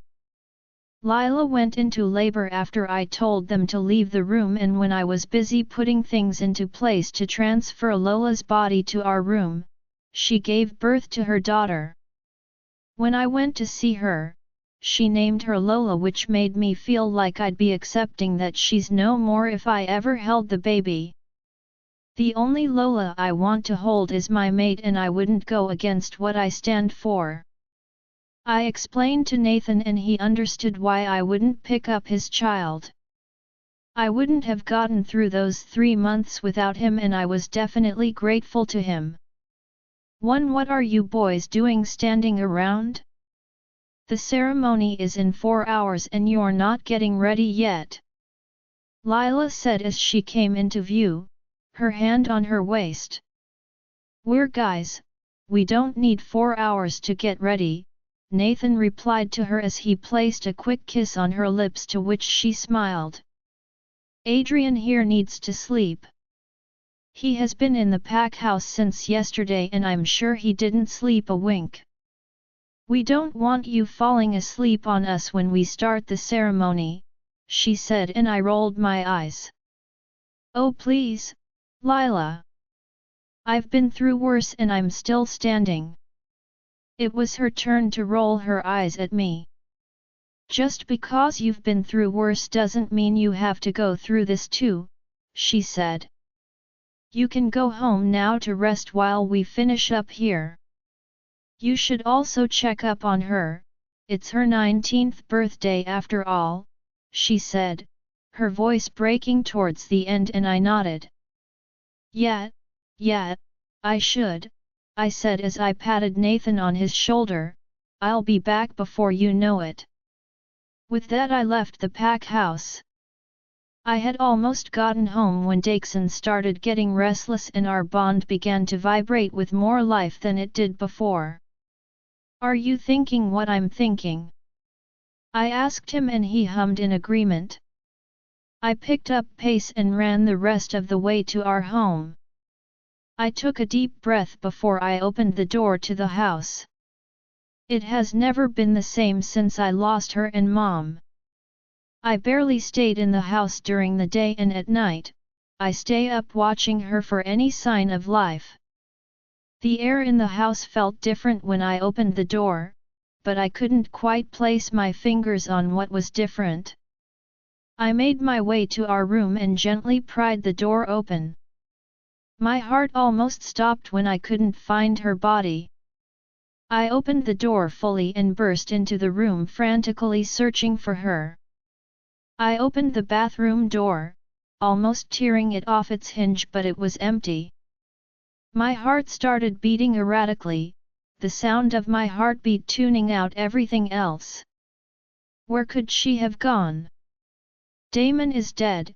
Who could have taken her while I was away? What if I lost her forever? What if? Adrian. Are you okay?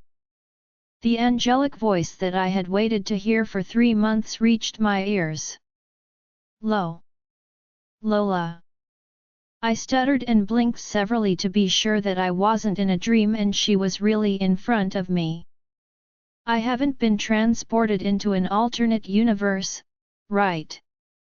I asked and she laughed, the soft sound bringing a smile to my face. Of course not, dummy.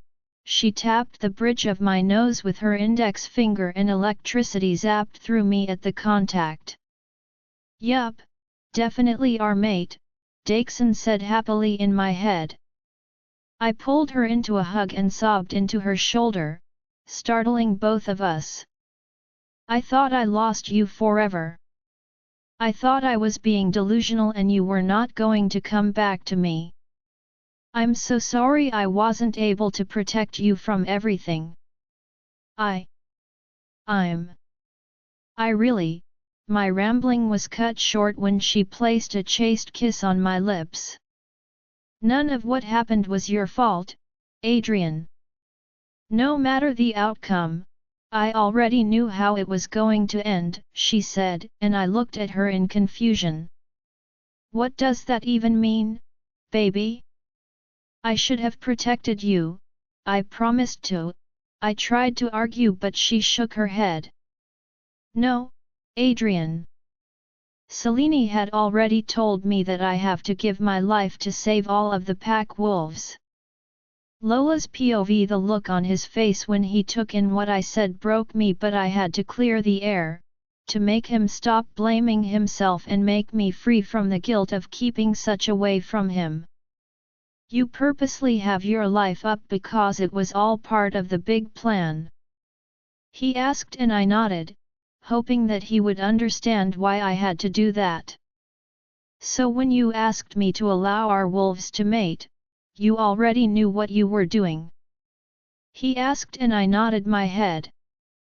When you went away with Faye and Serena to the clinic, you already knew what you were going to do? I nodded my head again. Why? That one sentence carried so much pain that I could feel my heart breaking again. It was to save all of us, Adrian. I was chosen for that purpose.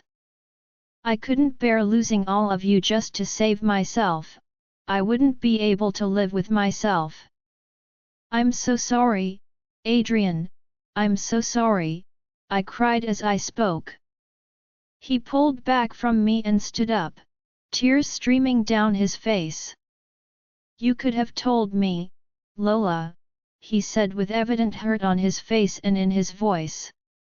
But, I tried to speak but he held up his finger in the universal not a word signal, so I kept quiet. We were supposed to share everything with each other. I thought you were just worried because of the responsibility on you. I tried everything to make you feel better, I did everything to show you that I was on your side, I made sure you knew you could trust me and what? You kept such a huge amount of information from me. Tears streamed down my face as he spoke because all he said was correct. We're making him cry, Jasmine whimpered sadly in my head. Yes, Jasmine came back. Apparently, she was sleeping while I was in the void. What we did with Faye was very powerful since only the moon goddess was supposed to interfere with the affairs of mates and their bonds. I was lucky I survived it at all. It was so hard to live with myself. It was so hard to wait, hoping and praying that you'll come back to me. All I had was that faint vibration in our bond, Lola, he screamed and moved away from me. How could you think that was okay? He said before turning his back to me. But I'm back, Adrian. We can just forget any of these happened and live with each other peacefully, I tried to reason with him. Forget it? We should just forget it? Being here doesn't automatically erase the pain I felt when you were not here. I thought I failed you, not knowing that you already knew the outcome." He raised his voice at me. "You chose the day Mom left me to leave too. Did you think of how hard it must have been for me?" He kept talking. "For 3 months, I refused to carry Nathan's child. I thought holding her and acknowledging another one with your name would seal the fact that you're gone and you're never coming back. I was supposed to be her godfather and I had barely bonded with her. You know why? I was a coward who didn't want to admit that you were no more. And I'm supposed to just forget." He shouted, panting heavily before sitting on the bed. I stood up from where I was still sitting on the floor and moved to sit beside him on the bed. I slowly wrapped my arms around him and held him close to my chest, thanking the moon goddess when he gave in and didn't flinch from me. "You know what? You're right," I sniffled before I continued speaking. "I was selfish and inconsiderate. I thought I was doing everyone a favor by not staying alive. I thought that everyone will be automatically saved once I lost my life. I should have trusted you. I should have been with you after you lost Rose. I didn't want to leave you, I swear to the moon. I thought I might be able to beg the fates to untie our destinies so that you won't have to leave the world so soon. I'm so sorry. I'm really sorry," I cried as I held him. We stayed like that for a while, just crying and breathing in the smell of each other. "No more secrets between us, okay? I want to share all of my life problems and joy with you with nothing standing between us." He looked up and cupped my cheeks, to which I nodded. "No more secrets," I nodded and brought his lips to mine, electricity crackling through me at being in close contact with him. "This feels so good, Adrian. I never want to have to stay away from you again," I murmured into our kiss and he hummed in agreement. He pulled back, making me whimper needily. "Why did you stop?" I whined and he chuckled lightly. "Let me etch every part of you into my memory. I never want to have to let go off any part of you," he whispered as he gently stroked my cheeks. "You're so beautiful," he whispered. Before I could say anything else, he covered my mouth with his and lifted me onto his laps.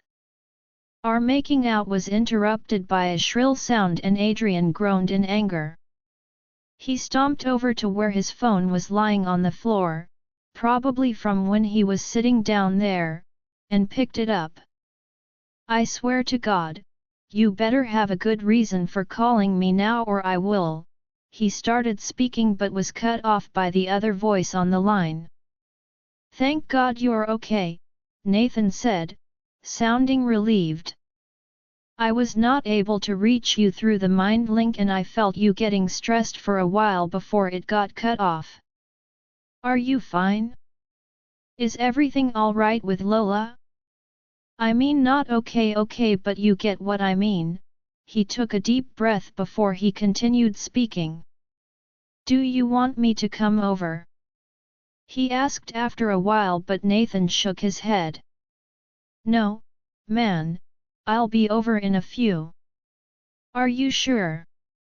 "Without a doubt, man," he said. He was about to hang up when he spoke again. "And Nathan?" "Yeah." Nathan replied. "I have a surprise for the whole pack." With that, he hung up the phone and eagerly came to hold my hand. "I got distracted for a while but I have something to show you," he said excitedly like a kid that was taken into a candy store. He led me into the walk-in closet and my jaw dropped when I saw what he pointed at. "Happy 19th birthday, my queen." Lola's POV. "Oh my goddess," I whispered but he heard it anyway. Do you like it? He asked and I nodded. Like is an understatement, I love it so much. I hugged him and buried my face into his chest. I never want to be away from this man again. I turned away from him and gazed at the dress again. It was a very gorgeous blood-red dress. What really got my attention was the intricate patterns used to design the upper part of the dress. It was long-sleeved but transparent, which will allow my milky skin to be seen when I wear it. The bust was designed to not show my chest, while my stomach skin could also be seen through the dress. The lower part of the dress was mermaid style with a very long tail. I could feel my confidence rise just looking at the dress. Hands wrapped me, pulling me impossibly close to him. He kissed the top of my head while I relaxed into his touch. Did you pick this out? I asked him and he hummed his response. How are you so perfect, young man? I asked him with a giggle. The same way you're the most amazing being on the planet, he said and turned my body to face him. I cupped and brought his lips to meet mine. It was supposed to be a very quick kiss to the lips, but it escalated pretty fast. He wrapped one of his hands around my waist and gently parted my lips with his tongue. I couldn't resist his touch and wrapped my hands around his neck as I deepened the kiss. I moaned into his lips, eliciting a groan of pleasure from him. I almost forgot how perfect your body is against mine. He pulled back from our kiss and said to me with a smile that sent my heart into an overdrive. How soon do we have to be at the pack house? I asked him and he smirked. In 2 to 3 hours, why do you ask? Yup. Definitely have enough time. I pulled him back to me and kissed him. My kiss held every of my emotions and desires and I could feel his too. He swore and pulled back again. Thinking I had done something wrong, I took a step back from him, but he shook his head and pulled me closer. Don't you pull away from me, he growled slightly. His voice deepened an octave and I knew Daxon was trying to take control. You seem to be stressed about something, I asked him when he finally gained control of his body back. Do you need space? I asked timidly and he growled in anger. Space? Why would I need space from you, baby? He took a deep breath to calm himself before he spoke again. I don't ever want you to leave my presence again. I love you, Lola. I looked at him as I awaited the but, there was definitely something bugging him. But I don't think we have enough time for me to do all that I have in my head to you, he whispered and put his forehead against mine. You're so silly, I laughed lightly and gently hit his chest. There's more than enough time, and besides, the ceremony won't start without us. I tried to cajole him but he shook his head. You don't want to know all the ways of disrespecting you I have conjured in my head, he said before sending very graphic images of what he'd like to do to me. I blushed crimson and hid my face in his chest. Well, now I do, I muttered, and he laughed softly. Now, we can both be tortured till the ceremony is over. Let's get dressed. You have me to yourself for a lifetime, our people shouldn't be kept waiting. He kissed my forehead before leaving the closet.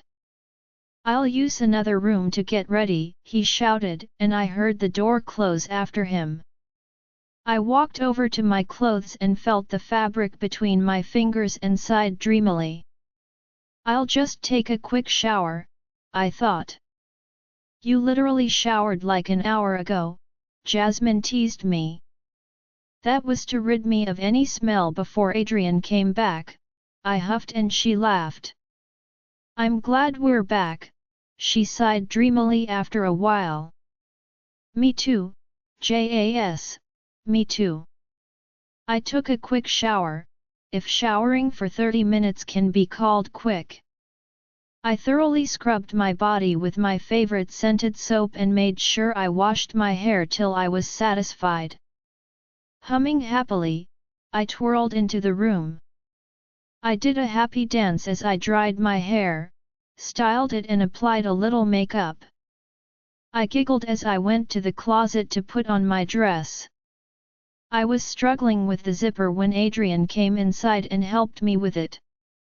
"You look so beautiful, Lola," he placed a kiss on my mark as he spoke, sending shivers down my spine. "I love the dress so much. It's perfect," I turned to him with a grin. "Not as perfect as you are," he said. "Are you ready to go?" he asked and I nodded. With our fingers intertwined, he led us out of the house and into his car. While he went around the car, I noticed that some things had changed in front of the house. The flowers I planted a while back with Rose had grown and made the house look more alive. "Do you think everything can go back to the way it was?" I asked him when he came into the car. "Nothing was normal when you were not here," he cupped my cheek with one hand. "This is normal, baby." I nodded my head and took a deep breath as he started the car. "Here goes nothing." My heart started running at miles per hour as we got closer to the pack house. Rose, Avianca, Nathan, all of their faces popped into my memory and I got nervous. How is it going to be when I see them again? Is Lila going to be mad at me? Will the whole pack just take me back? "Stop thinking about it too much," Adrian's voice reached my ears.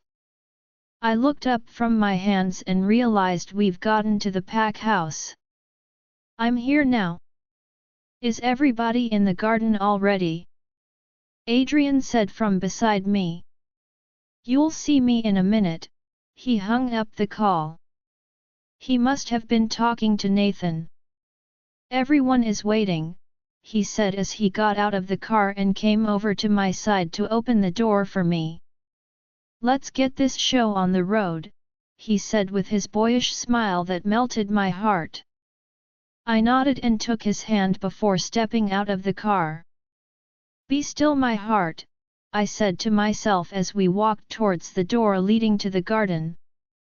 The doors opened, all eyes turned to us and we were greeted by pin-drop silence. "Oh, well. That sure went well." Lola's POV. The whole room turned to look at us and everywhere was silent, you could hear it if a pin dropped. I scanned everyone's faces and saw quite the number of emotions. Happiness, shock, amazement, and the one that broke my heart, anger. Amidst everyone's frozen state, her small body walked to me, anger radiating from every pore in her body. "Lila," I said her name as I plastered a smile on my face. "Is the surprise you have for the whole pack?" She totally ignored me and faced Adrian, who looked angry also. "Yes, it is. Do you have a problem with that, Beta?" he said with his alpha voice, which made Lila bow her head in submission. "Not at all, Alpha," she said with spite and gave me a glare before she walked away from the garden towards the house. "You shouldn't have done that. Everybody deals with grief and emotions differently," I chastised him through our mind link, but he just shrugged his shoulders. "I couldn't stand the way she was trying to be rude to you," he said, and I rolled my eyes. "I'll be back." With that, I walked in the direction I saw her go, not looking back to see what other pack members thought. I followed her scent and found her in her former room, no surprise there. "Lila," I called out gently as I entered the room, but she refused to answer me. Are you mad at me for leaving abruptly? I asked and she sniffled. You left without even saying proper goodbye, she voiced out in a very small voice. You know things like death do not come with a notice, right? I couldn't have known, I told her before going to sit beside her. Before I could say another word, the door opened to reveal an upset Avianca. Oh goddess! I was so distracted by seeing Lila upset that I forgot that Avianca must be upset too. What kind of friend am I? Avianca, I made to stand up but she held her hand out to silence me. I'll just pretend like I'm not here, you can have your reunion without me. She crossed her hands over her chest and leaned against the door. I had no say in if I was going to die or not. I wouldn't have left you guys alone if I had the choice, you have to believe me, I told them, my voice breaking towards the end as I tried not to cry. You had a choice, Lola, Lila said with a voice so calm, it scared me. A very loud and angry Lila, I could take but I can't stand her being so calm about things that hurt her. It is usually a bad sign.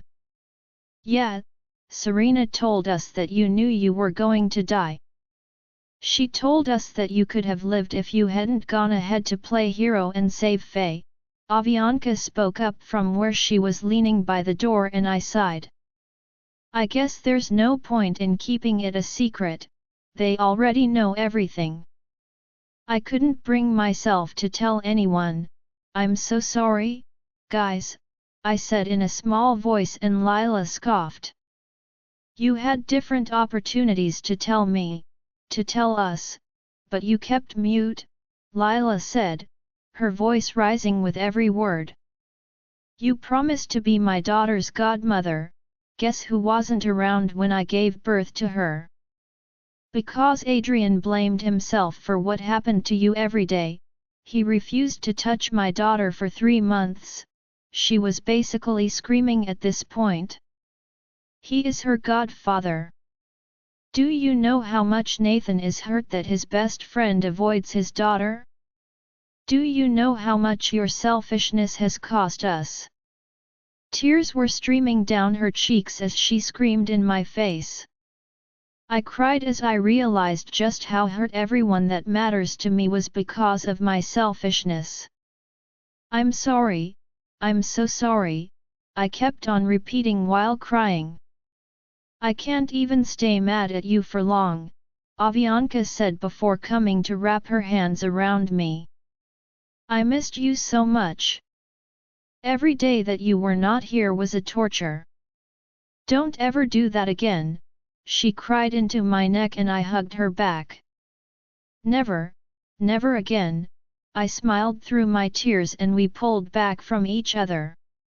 Lila was still sitting away from us crying but I could see that her eyes had softened.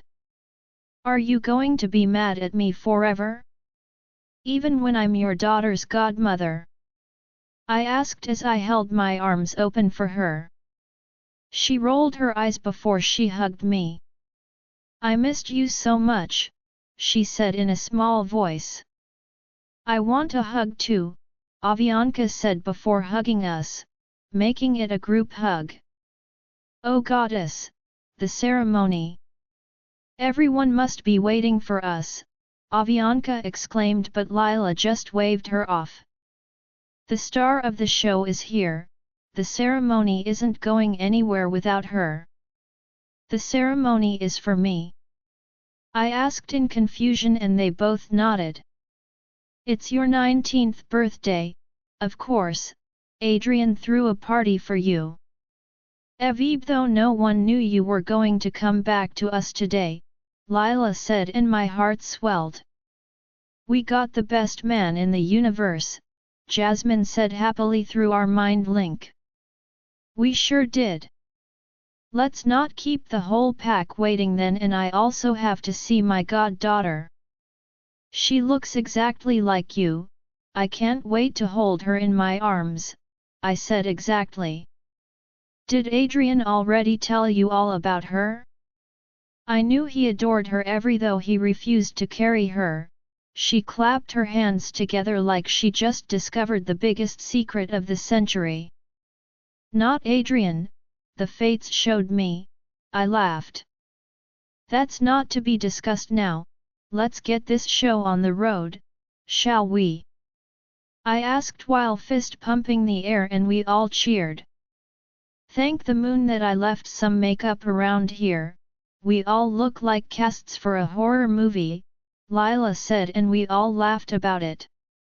We fixed our faces and stepped out of the room chattering amongst ourselves while they tried to catch me up on all that I missed. I'm so glad I chose to come back. Adrian's POV what?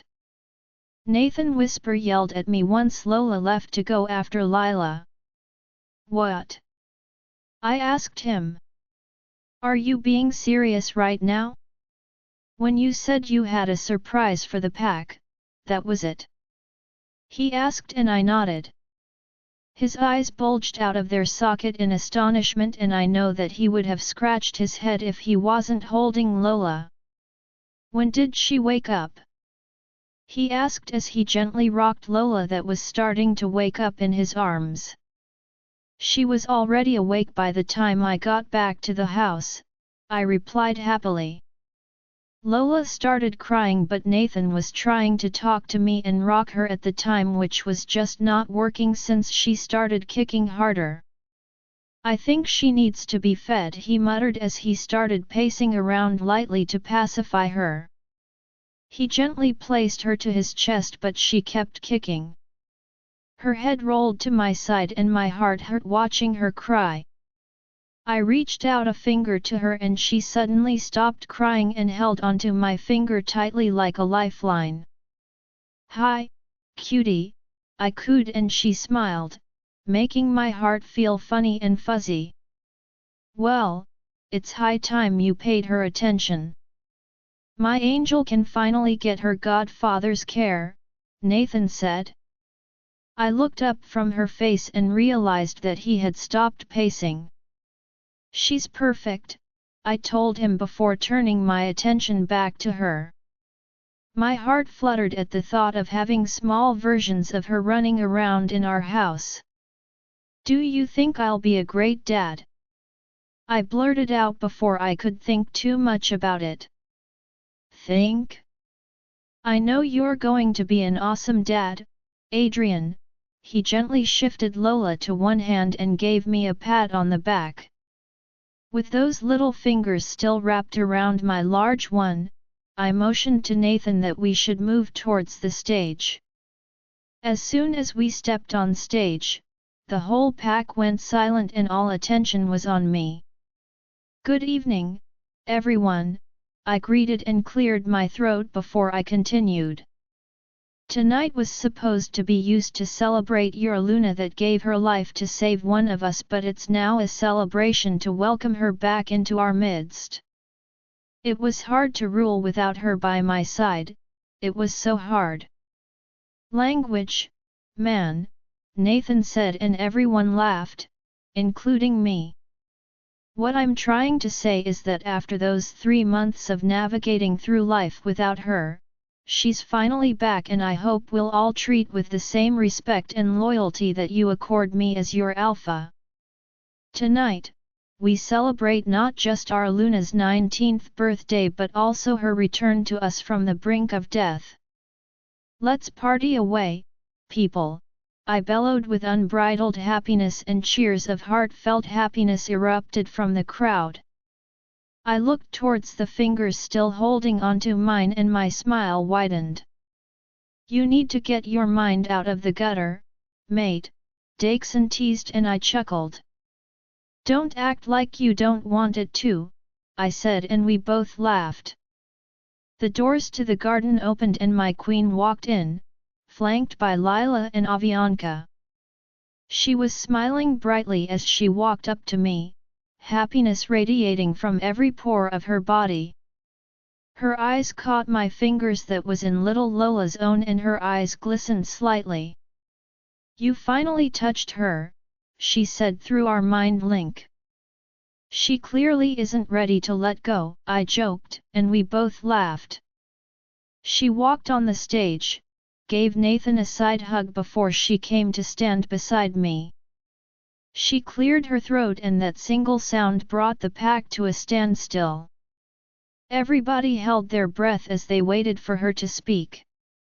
The last 3 months must not have been easy for everyone. It definitely wasn't all roses and chocolates before that either, but I thank everyone who participated in tackling the rogues and keeping all our packs safe. It is coming later than it should, but you're all amazing and nothing would have been possible without all of your help, she said with the air of authority and charisma. Whistles, cheers, and claps erupted from the crowd. A few "It's so good to see you back, Luna" were heard also. And to my favorite person in the world that never gave up on me despite everything, she turned to me and cupped my cheek slightly. I love you so much and thank you for never giving up on me. I pulled her close to me and kissed her, which earned whistles and cheers from the pack members. Let's cheers to continue to be a pack that will work together to overcome all obstacles. And to leaders that will continue to lead its people with impartiality and love. The crowd clapped and we walked off the stage while everyone got the party going. Lola stood beside me and peered at the mini Lila that was still in her father's hands. "Can I hold her?" she asked Nathan, who nodded, a little too quick might I add. "Hi, Lola," she cooed as she cushioned her head and held her to her chest. "My name is Lola too and I'm your godmother," she sniffled and smiled at her while baby Lola smiled back. "I'm sorry I missed your birth, we're going to have so much fun together going forward," she kept talking to her and the little one smiled wider like she understood what was happening. "Thank goddess she's back," Nathan said beside me and I raised my eyebrow at him in question. "You've been a shell of yourself for the past 3 months, and not to mock a man that was mourning, but you suck and was no fun at all," he said and exhaled deeply. "It feels good to let that all out," he smiled at me before focusing his attention on the ladies in front of us. Lila and Avianca soon joined us and the atmosphere was very nice. "I hope nothing disrupts this peace forever." Lola's POV: "I'm just going to get some fresh air," I said to the group before moving out of the garden to the entrance of the pack house. "It's so nice to be back," I said to him and he came to stand beside me. The air was chilly but I felt okay with him by my side. He interlaced our fingers and kissed the back of my palm before putting our interlaced hands in his pants pocket. "This is my normal, I don't want anything to change this," he said after a while and I nodded. The moon was high in the sky and everything was so peaceful save the noise that escaped from the garden. We just stood there in the moonlight, basking in each other's presence. "Why is your breathing pattern different? Are you fine?" he said out of the blues. "What?" I laughed and gently touched his shoulder. "I'm perfectly fine, I promise." He didn't look convinced and shushed me. "Listen to your breathing pattern and tell me nothing is wrong with it," he said. I went silent and listened attentively, and that was when I noticed another faint stirring of heartbeat coming from me. I was about to panic when Atropos' words came to mind. I gasped and Adrian looked at me wide-eyed, panic evident in his eyes. "I'm fine, I really am, but I think you're going to be a dad," I told him and watched him go from being afraid to being ecstatic. "You're being serious right now?" he asked in disbelief and I nodded while laughing.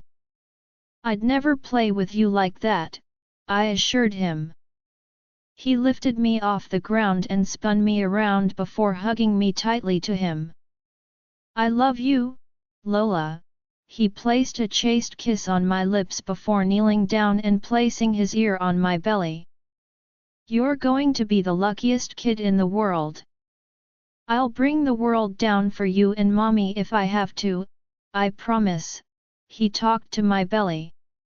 "Do you know that your mom is the most amazing person in the world?" He kept talking while I smiled and reminisced about how far I've come. "I'll readily go through everything again if it means I get to experience this moment again." I sighed and smiled as I stare up to the moon. The end, or not? Join our Facebook and WhatsApp group for more updates, link is given in description. Rest audiobook will be continued in next episode.